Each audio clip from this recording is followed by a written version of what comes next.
Digital storage oscilloscope.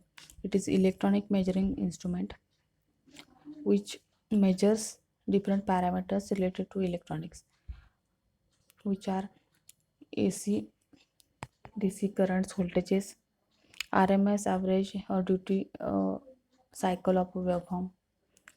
So it also store a waveform.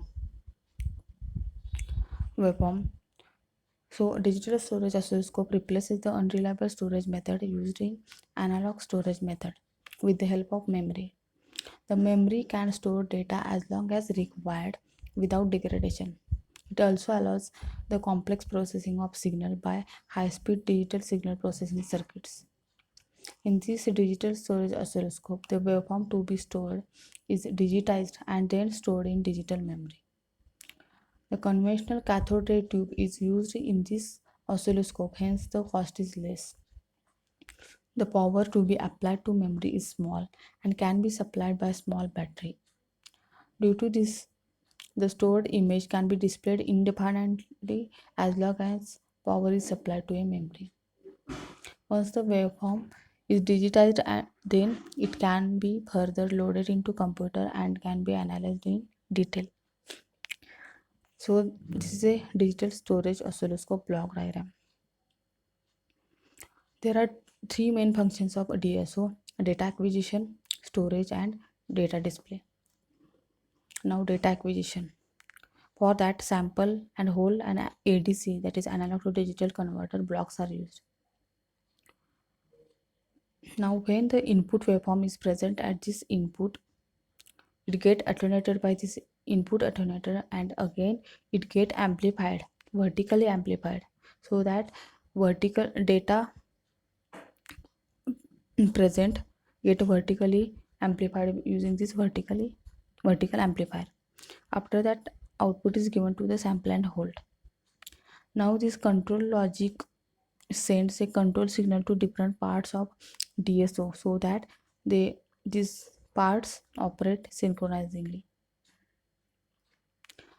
So when control logic sends control to sample and hold circuit, it understands that there is a data present at the input of this block. So sample and hold circuit and analog to digital converter continuously samples and digitizes the input signal at a rate determined by this control logic circuit and transmit the digitized data to a memory for a storage.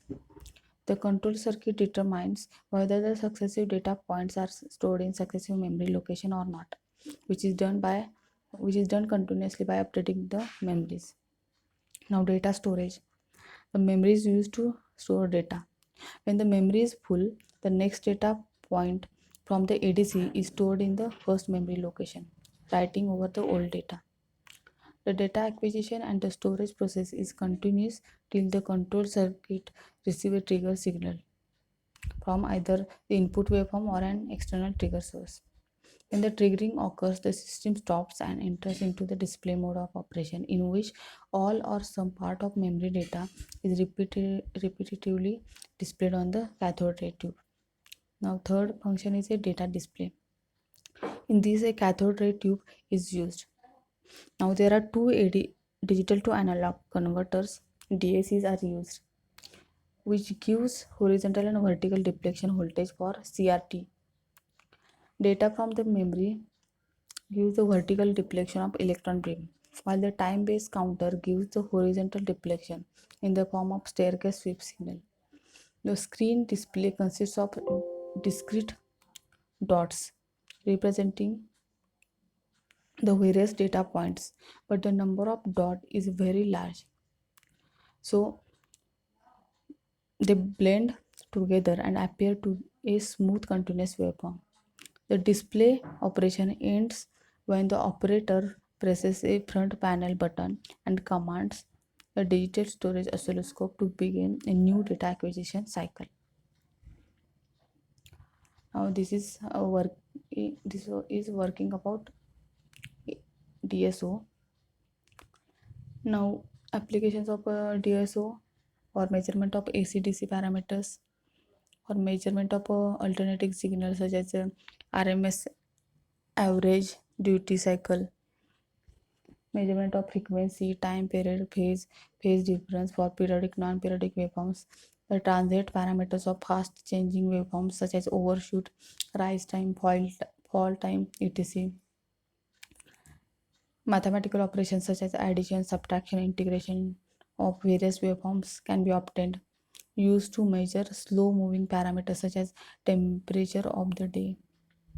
The operations such as Fourier transform, discrete Fourier transform, inverse Fourier transform can be performed. The parameters like inductance, capacitance, impedance also can be measured. For component testing, troubleshooting as the transients can be captured and stored. So this is about digital storage oscilloscope. Thank you.